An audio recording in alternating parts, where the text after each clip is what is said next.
الله وعلى آلك وأصحابك يا سيدي يا حبيب الله. وعن ابن مسعود رضي الله تعالى عنه قال قال رسول الله صلى الله عليه وسلم. حضرت عبداللہ بن مسعود رضی اللہ تعالی عنہ سے روایت ہے، آپ فرماتے ہیں رسول اللہ صلی اللہ تعالی علیہ وآلہ وسلم نے ارشاد فرمایا، لا تقتل نفس ظلما الا كان على ابن آدم الاول کفل من دمها۔ رسول اللہ صلی اللہ تعالی وسلم نے فرمایا، لا تقتل نفس ظلما، کوئی جان ظلمن قتل نہیں کی جاتی مگر کان علی ابن آدم الاول، مگر ہوتا ہے ابن آدم اول پر کفل من دمیہا، خون میں سے ایک حصہ۔ سب سے پہلے جس نے قتل کیا تھا وہ حضرت آدم علیہ نبی جینا علیہ السلام کے بیٹے قابیل نے اپنے بھائی حابیل کو قتل کیا تھا، تو گویا کہ اس نے سب سے پہلے قتل کا طریقہ ایجاد کیا تھا، تو اس نے اپنے بھائی کو قتل کیا تھا۔ اب تک اور قیامت تک روئے زمین پر جتنے بھی قتل ہوں گے ہر قتل میں سے اس کا حصہ جو ہے اس کو برابر پہنچے گا، کیونکہ اس نے قتل کا طریقہ ایجاد کیا تھا۔ یہ قانون ہے، کوئی بھی بندہ، کیونکہ سرکار علیہ السلام کی حدیث ہم پہلے کتاب العلم میں پڑھ چکے ہیں کہ جو بندہ کوئی اسلام میں اچھا طریقہ اختیار کرتا ہے اور اس کے بعد اس پر لوگ عمل کرتے رہتے ہیں تو اس بندے کو اپنا بھی ثواب ملتا ہے، اور جتنے بھی قیامت تک لوگ اس پر عمل کرتے رہیں گے اس کا بھی ثواب ملے گا۔ اسی طرح کوئی بندہ اگر اسلام میں کوئی برا طریقہ اختیار کرتا ہے، کوئی برا کام ایجاد کرتا ہے، تو اس کا گناہ اپنا بھی ہوگا، اور بعد میں جتنے بھی لوگ اس کو دیکھ کر اس کام کو جو اس نے ایجاد کیا تھا وہ کرتے رہیں گے تو مسلسل اس کو تمام کا گناہ بھی ملتا رہے گا۔ اسی طرح حضرت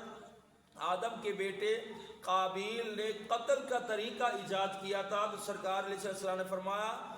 کوئی بھی جان جو ظلمن قتل کی جاتی ہو، اب یہاں جو قاتل ہے پہلے سے اس کو سزا دی گئی ہے حاکم کی طرف سے، یا کوئی زانی تھا یا کوئی شراب پینے والا، حاکم نے اس کو سزا دی، جس کو شریعت نے واجب قرار دیا ہے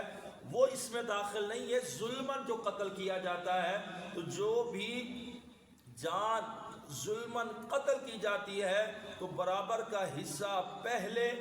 آدمی جس نے کیا کیا تھا، حضرت آدم کے بیٹے اول آدمی کے جس نے قتل کا طریقہ ایجاد کیا تھا، تو مسلسل ہر قتل میں سے ایک حصہ اس کے نام اعمال میں جو ہے وہ لکھا جا رہا ہے۔ اب خود اندازہ لگائیں کہ حضرت آدم سے لے کر آج تک کتنے لوگ جو ہیں وہ قتل ہو چکے ہیں، تو جتنے لوگ قتل ہوئے ہیں تمام میں سے جس نے قتل کیا ہے اس کو بھی گناہ ملے گا، اور اسی جتنا گناہ جو ہے وہ قابیل کے حصے میں بھی جائے گا، کیونکہ اس نے قتل کا طریقہ ایجاد کیا تھا۔